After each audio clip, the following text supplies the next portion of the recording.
Hi, friends. Sorry. Thank you for waiting patiently. I was having technical difficulties. Um, but let me see. One second. Okay. Hopefully, you guys can see me. Let me know. But hi. I am so excited to be back with y'all. This is a huge exposure for me for a lot of reasons. First and foremost, I think this is the first time I have done a live for NOCD by myself without like having a conversation with someone. So y'all bear with me. Second, I just have so much going on. Today was a big day for, fighting through some triggers for OCD. And here I am. So let's give it a go. As always, you guys, I am not a therapist. I am just here to kind of share my story and advocate for OCD and kind of talk to you about how NOCD works. I used to work for them, and then I also go through ERP therapy with them as well. So I am going to get these questions started, and as you guys have them, just go ahead and add them, and I will get to them as soon as I can. All right. What can you do at home if you can't afford therapy? Good question. Again, I am not a therapist, but NOCD has an amazing app that has a lot of resources in it. You can look it up in the App Store. It has like orange and blue dots all around it, and it says NOCD. But that's a really good resource. Also, Kimberly Quinlan, if you guys don't know her, she has something called ERP School, and that is an amazing resource as well. Also, looking into Made of Millions, the IOCDF, all of those awesome websites is a great way to kind of get some information on how to handle your OCD. Hopefully that answers your question. As a mom of a 16-year-old boy with intrusive thoughts, when he has a flare, how can I help? Is it bad to ask if the trigger or flare resolved? Are they to their norm? I read asking can increase compulsions. So again, this is just, my advice, not a therapist. For me personally, the best way that my husband and my family can help me when I am, dealing with an intrusive thought or a relapse or a flare, is in a way that wouldn't seem like it would be beneficial. And that is to not play into what OCD wants, right? So if I'm asking my husband for reassurance and I come up with some really sneaky ways to do that, if I find myself doing that, I want him to give me that reassurance that I'm looking for. And the way that he can best help me is by not giving in and by reminding me like, hey, what exposures are you supposed to be working on today? Or, are you asking for reassurance? Whatever the case is. Recently, though, like right after my relapse with OCD, I sat down with my therapist, my NOCD provider, and we kind of came up with a plan. And I was looking for reassurance so much that we kind of started slow. And she was like, okay, give yourself some grace. You give yourself one time. Montana can answer you. Montana is my husband. He can answer you once, but then that's it. No more. And if you ask again, he needs to, not give in to what your OCD wants. And that's something that's really important. So I don't know if that answers your question, but also along with that, education is a great way that you can help your loved one that's suffering from OCD, understanding as much as you can about what they're going through and little things like that, not giving into reassurance. Those are really important things. So let's see. Is it normal to have HOCD and real event OCD at the same time? OCD is tricky and sneaky. It can come up with a ton of different themes all at once. I specifically suffered mainly with contamination OCD my entire life. Now, part of that is I didn't realize half of the other things I was doing in life were actually my OCD as well. But I had driving OCD kind of come out of nowhere, and it hit me like a bat out of hell. Along with that contamination OCD. So for me, my OCD is like a pinball machine. It's if I shut it down in one area, it tries to come out somewhere else. It's like a parasite, a leech. It's always trying to feed off something. So if you shut it down and you say thanks but no thanks in one area, it's going to try to get you somewhere else. For me, at least. Hi, Taylor. Would OCD be linked to the feeling of being stuck in one's own life, not only compulsion wise, and feeling like simple tasks and decisions are near impossible to make even when OCD is silent? So again, with questions, it's hard because I never want to give into, reassurance if your OCD is looking for it, because then I wouldn't be doing you any good. But OCD has a way for me of making me feel like decisions are impossible to make. I don't trust my own mind. So I'm wanting someone else to make a decision for me so that if something bad happens, it's not on me, or I didn't have to make that tough decision, or I trust someone else's gut more than I trust my own, which is why that saying is so crappy for us that suffer with OCD, trust your gut, because it tries so hard to not allow you to trust your own gut. And I think one of the coolest things about ERP therapy is you start to feel comfortable in your own mind again. And one of the scariest things that OCD does is make you feel uncomfortable in your own mind. So as you go through ERP therapy, I've noticed with my journey with NOCD, things become more clear. You become more comfortable in your own mind. And these little exposures that you're participating in have a trickle down effect. And you're like, ooh, that was scary, but I don't want to do that again, but I did it. And then all of a sudden you're doing these little things that you weren't doing before, if that makes sense. So one of my biggest problems is not being able to make decisions for myself. Y'all, I'm talking chicken or rice for dinner, fish or a hamburger. I don't know. I always feel like I need someone else to answer those questions for me. And so a big exposure of mine is to be confident in the decision I'm making and not try to put every decision off on someone else, which is most of the time my husband, or I will call my parents also. So hopefully that answers your question a little bit. How can I start ERP? Also, do you have any tips on how to stop ruminating and Googling? So ERP therapy, NOCD is a wonderful, wonderful resource. I cannot stress enough how amazing it is. We were stationed in Parris Island, South Carolina, and the contamination, the pandemic had just began. My OCD was out of control. I was searching and searching and searching for ERP therapy. Everything was so expensive. People were like out of the office. It was just a weird time. And I came across NOCD. And one of the coolest things about doing ERP therapy with NOCD is you can do your exposures right there in front of your provider. And they can work with you and help you through them, tell you what you could do better, tell you what you need to do next time, all those things. It's so cool to be in the comfort of your home and do really hard things like ERP therapy, and have that support system. Another really cool thing about NOCD is the app, which allows you to connect with your provider.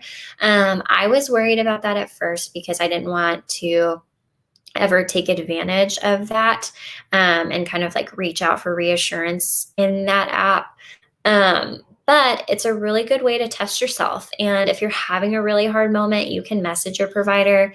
They might not get back to you right away, but even sometimes just messaging my provider makes me feel better. It makes me kind of talk it out or type it out. And I know the answer. I'm looking for reassurance and I kind of realize it. And so by the time I hear back, I've kind of solved the problem for myself. But it's a really, really cool thing. Also, if you're not in ERP therapy yet with NOCD, you can still use the app. It's a great way to connect with people that, are going through the same things you're going through. And I am a big supporter of making people feel less alone and more understood. And I think it's a great way to do so. And just always, make sure you're not feeding into other people's OCD and giving reassurance, because even though it feels good in the moment, it's not going to help.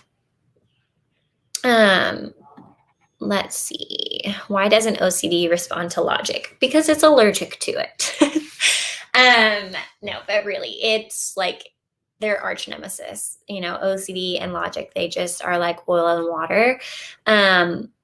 They don't go together. And the thing about it is, when you are kind of spinning in this, you're ruminating over an intrusive thought and you're really stuck. For me, at least, I can see how illogical the thought is, right? And I see it, but the fear that OCD brings in is so real that I just can't separate the two sometimes. And what ERP therapy allows you to do is call OCD out on its bullshit. Oops, sorry. I don't know if I was supposed to say that, but call OCD out and recognize it for what it is. And you're like, hey, I see you. I know what you're doing. And I know how to get around you now, or not around, because the only way to kind of hit that recovery state is to go through the uncertainty, to go through the uncomfortableness. But it allows you to call OCD out for what it is. And that is something that you get in your toolkit when you go through ERP therapy. Now, I'd be lying if I said that, you don't have to remind yourself about it a lot, right? Where I struggle most is when my OCD has even a shred of logic to attach to, right? So if I have gotten stuck Googling something or, asked for reassurance and someone said something that gave that fear some power, then it's hard for me to see the rational versus rational side of things, if that makes sense.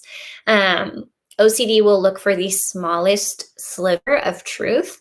So say you are like, I don't know, you Google something and this one article out of millions comes up that has 0.002% chance of a correlation between two things. Your OCD is going to be like, ooh, see, that's why I had you Google that. That's why I had you look it up, because if you wouldn't have known that there's this little patch of danger over here. And that's when you just have to tell it to zip it, truly, because it's going to latch onto whatever you allow it to latch onto. What can help intrusive thoughts and rumination? ERP therapy. I can't give you specifics. Again, I'm not a therapist. It wouldn't be fair to you. So for myself, intrusive thoughts and rumination, I have exposures that I do around those things. But ERP therapy has really helped me kind of navigate those waters. Something I'm struggling with a lot lately is scanning things and being so hyper aware of everything that's going on around me. So with my contamination lately, it's latched on to, I'm laughing at myself, but you know what, y'all, I'm unapologetic about my OCD. So it's latched on to like rodents and like rodent poop, and like worrying, like every little black speck that I see is this giant danger sign that it's rodent poop. So I'm constantly looking, I'm scanning for danger all the time. And so that's something I'm working on now, is kind of learning how to navigate not doing that. And I think that's one of the hardest things that I have done to date with my OCD, is navigating how to turn off that scanning that goes on and that hyper awareness and hypersensitivity to everything, because I can get lost so fast in searching and looking, and I will always find something, right? I'll always find something. So that's something I'm working on right now. Okay. Is it normal for OCD to trick you into thinking you have a different mental illness? So OCD is so good at doing so many things. It's referred to as the doubting disorder for a reason. It can make you think lots of things. So, a lot of people worry that they have something else, as opposed, I don't want to say a lot of people. I've heard of people saying like, I'm afraid I might have this instead of OCD. I don't know for sure that that's what it is. But OCD is known as the doubting disorder. And again, it has that name for a reason. Hopefully that helps a little bit. Does OCD start to feel more real when you ruminate and research? So for me, I don't want to kind of run back over everything I just said, but for me, yes. If my OCD gets a sliver of truth being very, y'all, I just lost my train of thought. It's OCD's version of truth, right? It might not be concrete truth, but the slightest bit of something that can validate your fear, OCD is going to attach to, for me specifically. And the more rumination I do, the more research I do, the more likely I am to find something that my OCD is going to stick to. And from my experience in ERP therapy and through, researching OCD, not in a compulsive way, just researching in general, when you give into that compulsion of rumination or research, you're giving your OCD more power. So the next time that thought comes around, it's going to be more scary. And I think a good example of this, y'all have to tell me in the comments if you relate, right? So if you feel the need to complete a compulsion, right, and you do it, it's something small. It's never enough. It's never going to be enough for your OCD, or for me specifically. I'll do the little compulsion that it wants me to do, and then 4 more sprout out from that because something has triggered another compulsion and another compulsion, another compulsion. And I have to remind myself of that in the moment when I am facing a compulsion, when I'm facing an intrusive thought, a trigger head on. I have to remind myself, if I give into this compulsion right now, I'm feeding my monster, right? My monster feeds off my fear. And if I give in now, it's just going to want more. And that is true for me specifically every single time. I don't think I have ever experienced a time where OCD just wanted me to do one compulsion or just get one little sliver of reassurance. It always wants 5 more people to say the same thing afterwards, or wants me to turn around 5 more times, or count 5 more times, or, spray Lysol 5 more times, or use hand sanitizer, whatever it is. It always wants more. I know my head, the truth. Okay. Hey, thanks for the talk. Do you know some exposures to handle uncertainty? Again, not a therapist, so I can't provide exposures for you. If you're looking for ERP therapy, I highly suggest going to NOCD's website, and you can schedule a free 15-minute call with an intake specialist. But with uncertainty, what I have found for myself, and what you will hear a lot of people say, is the only way out is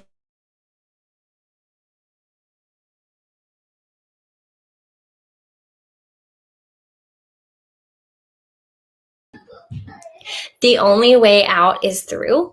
And so when that uncertainty is telling you it's too uncomfortable, it's too scary, there's too much unknown in it, you just have to go through it. And that is very true. And that anxiety rises and falls, and it will feel, for me, it feels so scary in the moment to give into that uncertainty. But truly, I think the only way out of it is to go through it. And that's just my own personal experience.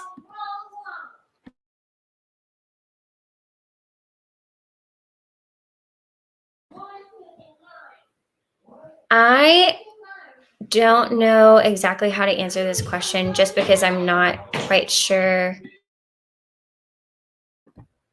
I will pop back up to this question. I just don't, give me a little more information in the comments and I will come back to it. The way I got over my HOCD was to accept being a lesbian is the only way to get over TOCD, to accept being trans. I don't want to be trans. I want to love womanhood. So I think, you have to be really careful in these questions. I want to answer them as much as I can for y'all, but I also don't want to give into reassurance. So OCD is it's about kind of navigating your way through uncertainty and sitting with uncertainty. And that applies to any theme with OCD, whether it's HOCD or TOCD or contamination OCD, whatever it is, it's about sitting with that uncertainty and making your way through it. So hopefully that answers your question without giving you reassurance. Did you have times where you felt you didn't want help because it was too overwhelming? How did you deal with it? Yes.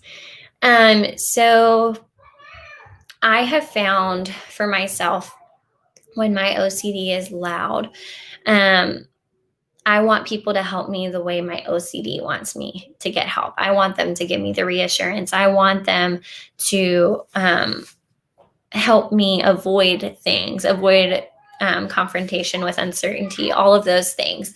So I have to retrain my brain to know that I think what's hard in the moment when you're triggered by something, when you're triggered by an intrusive thought or, just whatever happens. I am so quick to be I get like edgy and I get upset and I'm focusing so hard on, the trigger that's just happened. And I have to like separate myself, right? And navigate my way through that uncertainty because in the moment when it happens, no matter what, I always want to give in to my OCD. That's my first thought. And whether I do or don't, depends on what happens next. So when something happens, if I am searching for reassurance and my husband says, hey, like, is that going to be the most beneficial for you? That kind of helps me navigate through it, if that helps. And things feel less overwhelming always with a support system, but you don't need a support system necessarily. You don't need a support system to be successful in ERP therapy. It's all about, sitting with uncertainty. And for me, it has allowed me to get my power back. In a way, it takes OCD's power away, and that is so freeing in itself. And like I said earlier, y'all, I just lost my train of thought. It's OCD it always feels like it's winning sometimes. And it's okay to have good days and bad days. Recovery is not linear. And I think that's really important. It gets said a lot, but it's an important thing because I could be doing really, really well and then have a bad day. But ERP therapy gives me those tools in my toolkit that I need to succeed. So hopefully that helps. When did you first find OCD and how did you become an OCD advocate? So I talked about it a little bit earlier. The pandemic started and my OCD was getting out of control. I felt it projecting onto the ones that I loved most. Specifically, my daughter had tried to grab like this tub of cookies from Trader Joe's. And I yelled at her because I hadn't wiped it off yet. And in that moment, I was like, wow, this is not okay. I have got to help myself. And so I started searching for ERP therapy. Everything was so expensive. And it was a weird time because it was the beginning of the pandemic and everybody was like not in the office. So it was taking a while for people to call back at different places. And I finally came across NOCD and it was the easiest experience I've ever had. I did a 15-minute call, felt really comfortable. I'm very open about my OCD. Not everyone is. And I just want you guys to know that I said this a long time ago, and I think it still rings true. The coolest thing about NOCD is that there are so many people that work there that don't have OCD. There are people there that work there, that do. But whether they do or don't, there is no judgment. You feel like you are the most important thing when they pick up the phone call, and they are there to connect you to care. And it is an awesome experience. And then, after I went through ERP therapy, I started working for NOCD, which was kind of a full circle moment for me, but it helped me so much. And I love everything that, is NOCD, from the app to how easy it is to connect you to care. It was an amazing experience for me. So working there was a no-brainer also. I am going to just kind of say again, I know I've said it a lot, but I'm not a therapist. I cannot provide clinical things for you guys. But I can do is tell you again to head over to the NOCD website, schedule a free 15-minute call. Somebody will be happy to get you connected to care. Okay. Can OCD change memories? I look back on my past and now it feels like I was always a boy. I wasn't, but now that feels like a lie and it feels like I know deep down. And that's you. So again, I try to be careful with not giving reassurance. OCD can, I don't want to say this for sure. I'm pretty sure I have read that OCD can affect memories. It can latch on to memories. I really want to not say that for sure, but maybe somebody in the comments can kind of give some clarification on that. I do think, OCD has the ability to latch on to just about anything, including memories. So it's all about sitting with the uncertainty and pushing through that uncertainty. And that's what ERP therapy allows you to do. Y'all, I don't know if you can hear my children, but they are screaming. It is daddy daycare downstairs and they are having, it sounds like a blast. Okay, I used to go on Reddit and Quora and look up my OCD theme and people would say triggering things and it made it so much worse. So again, anything can trigger OCD. So I want to just say quickly, trigger warnings I think are beneficial for a lot of things, but OCD, in my opinion, is not a place for trigger warnings because life doesn't come with a trigger warning. And if you sorry, you guys. If you give in to trigger warnings, if you give in to, okay, so if a trigger comes along and someone puts a trigger warning on it, right, then you run the risk of avoiding that. So if I used to have this thing where if I was watching a show and a character got cancer in the show, I would have to turn the show off because I was so triggered by that. I couldn't make it through because my brain was telling me if I watched the show, I was going to get cancer and die.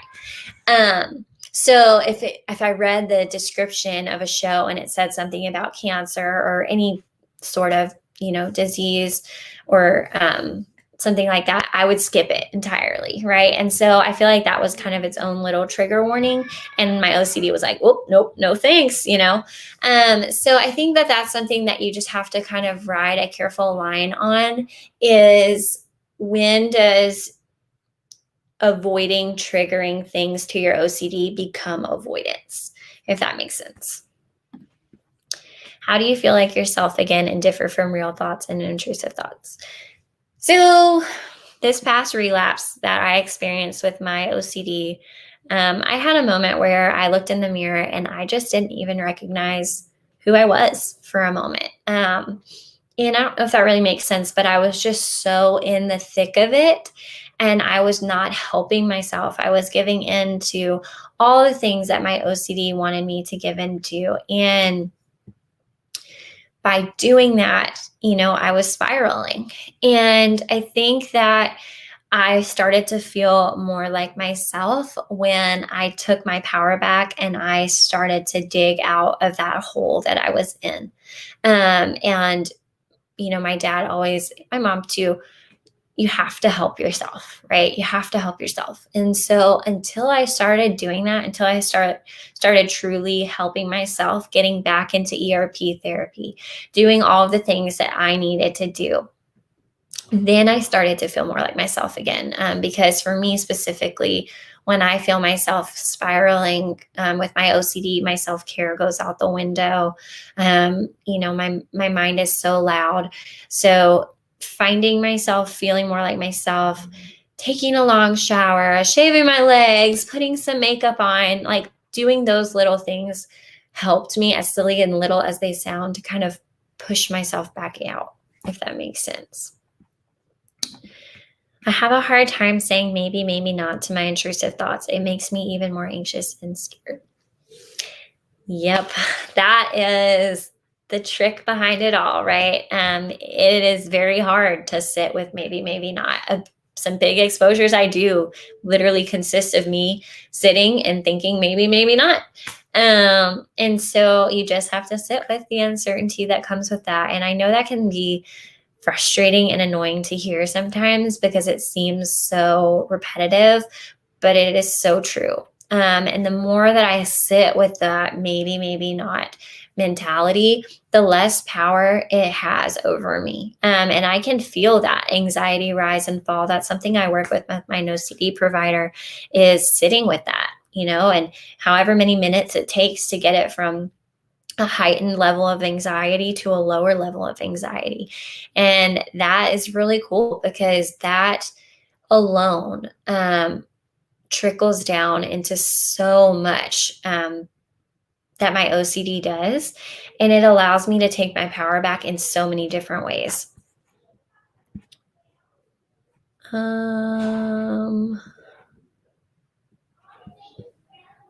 Okay, guys, there's a couple things on here that just seem, I don't want to give in to reassurance. So don't be upset if I don't answer your question, because I feel like I can't really answer it without giving you the reassurance that you're looking for. Okay,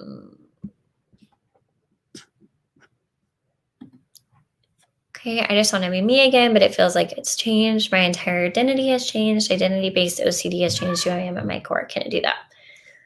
Maybe, maybe not.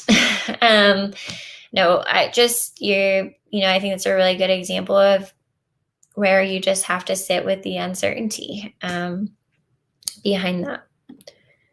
I don't want to offer reassurance either, but there is a whole subtype of OCD called false. Yes, there is. And I'm like doubting myself on that, but there is. So false memory OCD, I always feel answering these questions is hard, especially when you have OCD. But yeah, so there is a subtype of OCD for false memories. At this point, I feel like there is a subtype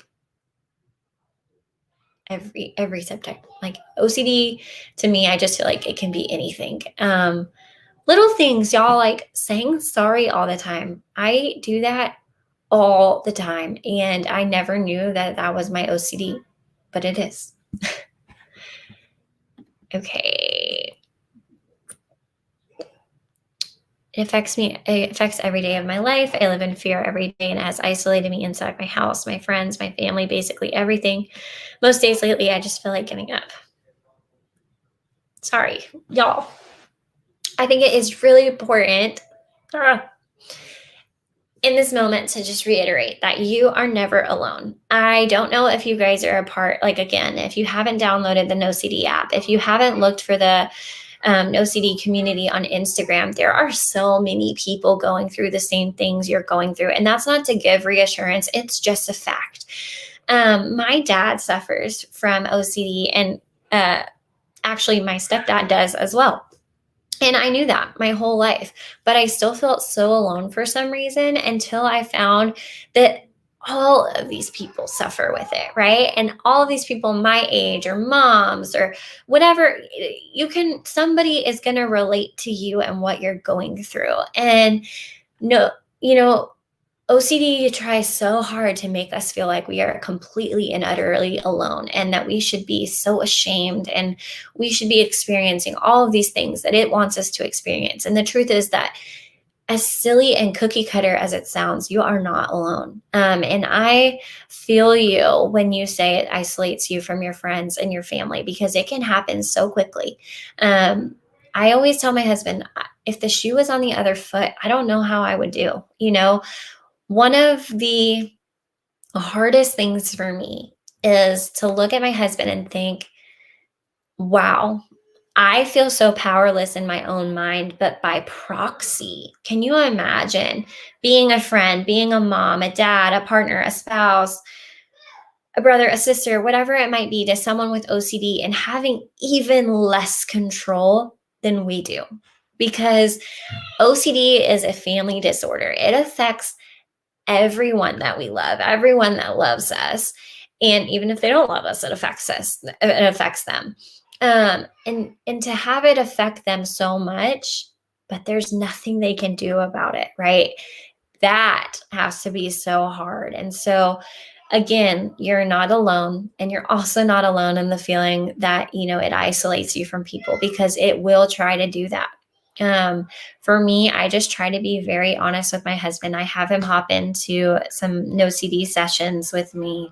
I try to be very open about my OCD with my friends. And something really cool about that, sorry, y'all, I'm getting stuck on a rant, but is my friends from college, right? When I started opening up about my OCD last year, they were like, wow, or even my really good friend, Taylor, she's like, I wish I would have known. I wish you would have let me understand. I wish you would have opened up so that I could have been a better friend to you. And it's not that they weren't good friends. I wasn't ready to open up about it yet. But if I give people the opportunity to understand, and I help, point them in the direction of educating themselves on OCD, people are so open to, hearing my story, listening to my truth, and educating themselves on OCD. So, sorry.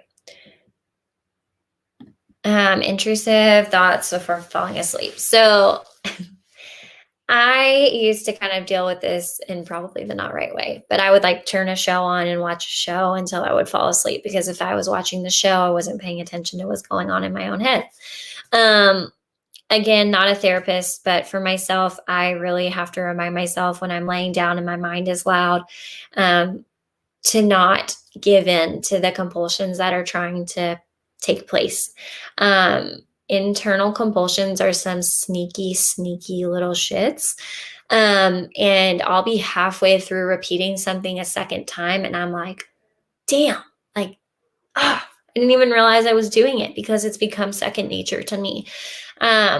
So when I feel a compulsion coming on, if I'm repeating something, if I'm going over a conversation I had with someone that I feel like I upset them, whatever it is, instead of stopping thinking about it for myself, this isn't, this is just what I do. I try to sit with, maybe I did upset them. Maybe I didn't, maybe I did forget to lock the door. Maybe I didn't. That gives me anxiety, because I can't stand not knowing if a door is locked, but you have to sit with that. Maybe, maybe not. And so that's what I tend to do in those moments.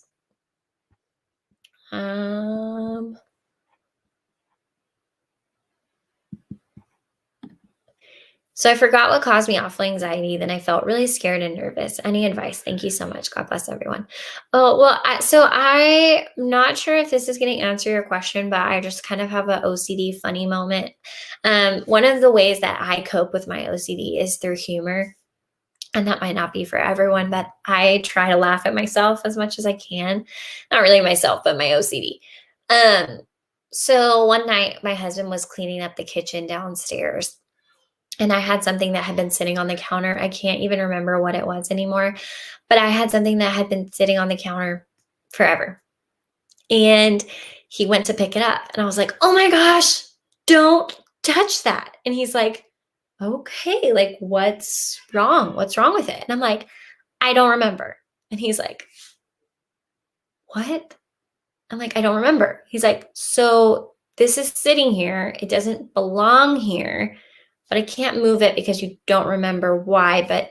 And I'm like, I can't remember. It's contaminated. Something happened. Just don't move it. Like, please don't move it. And then I just started busting out laughing after a second, because the fear was so real in what was going on, but I could not remember why I was afraid of it. I couldn't remember what contaminated it, y'all, but I knew it was contaminated. Ain't nobody supposed to touch it, including my husband.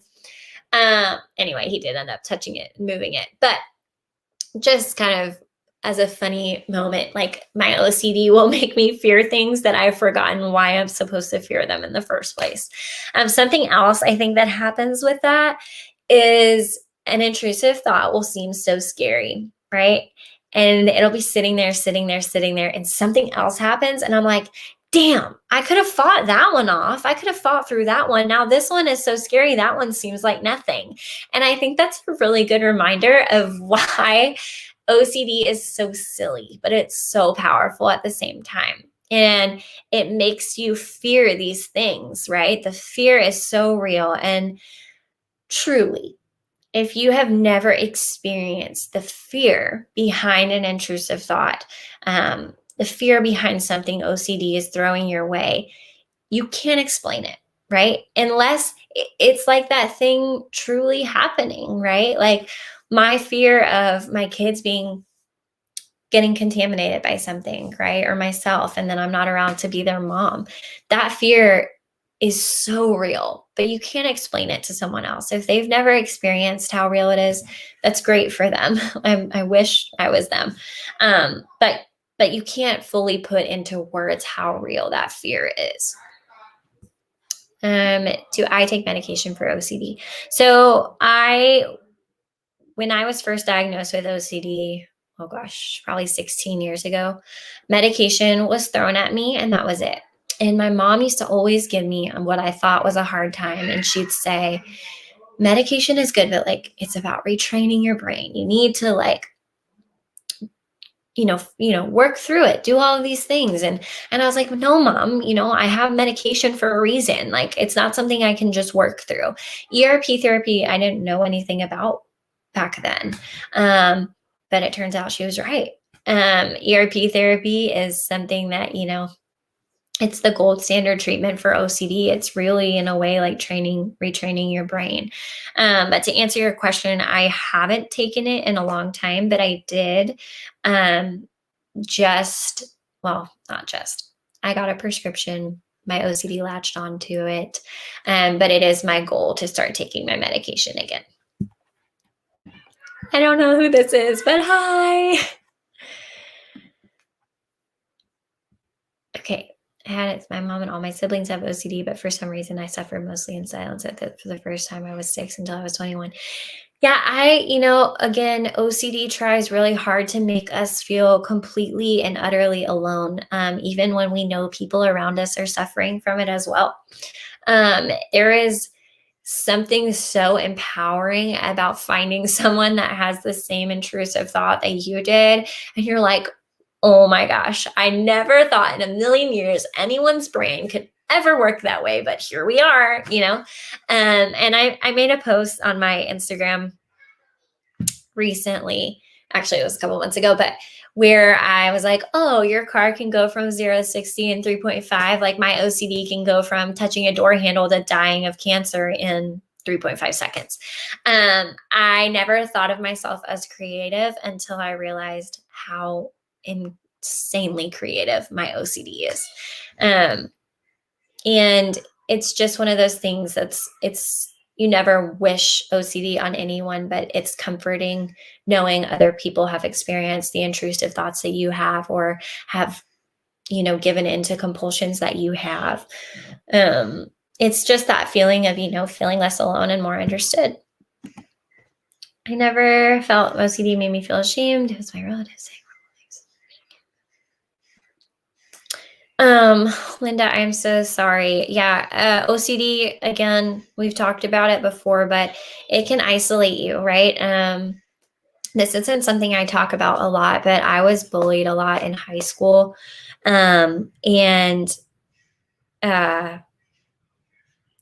Kids can be mean, right? But my OCD had me doing all sorts of wacky things, washing my hands until they were bleeding, holding spit in my mouth because I was afraid to swallow it. I thought it was contaminated.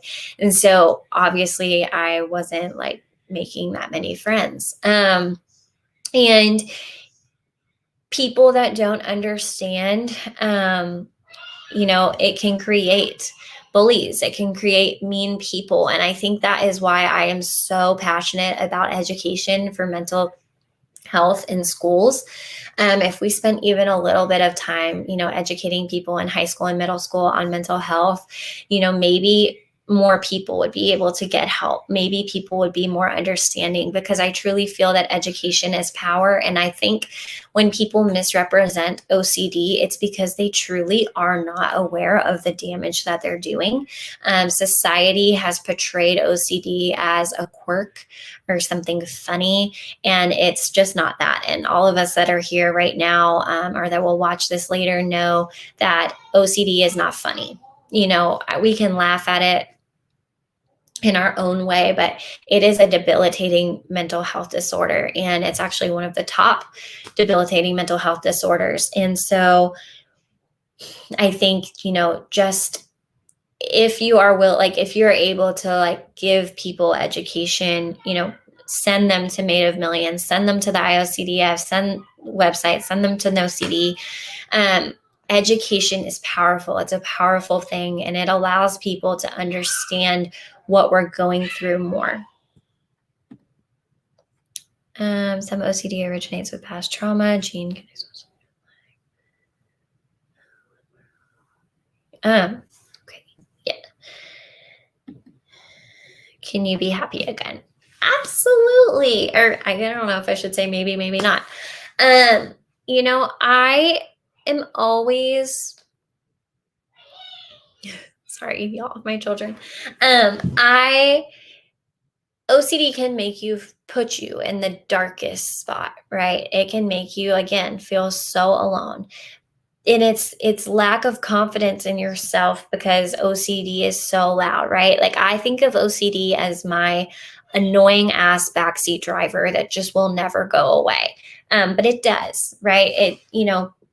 ERP therapy allows you to work through. It gives you the tools you need to push through that uncertainty, to fight back. And it's a really cool thing. I'm digging myself out of the rut that I was experiencing and was in. And, I feel like every time I hit a relapse, I come out a little bit stronger, because I've learned something more about myself. I've pushed myself a little farther. And that's a really cool thing. There is always hope. You are never alone. I can't express that enough. There's amazing advocates on Instagram in the OCD community who are constantly making amazing posts to help people feel less alone and more understood. Okay, y'all, I'm going to answer a couple more, and then I am going to have to sign off. When I get a spike, I do my ERP, but also notice my imagination goes wild. Can you discuss the imagination can hinder my ERP working well? Thanks. So OCD, for me, my OCD has a mind of its own. And I've worked on this with my NOCD provider, right? I'll be sitting with an intrusive thought and sitting with the idea of maybe this will happen, maybe it won't. And as I'm trying to do that, as I'm focusing on that, I feel my OCD going in 5 different directions.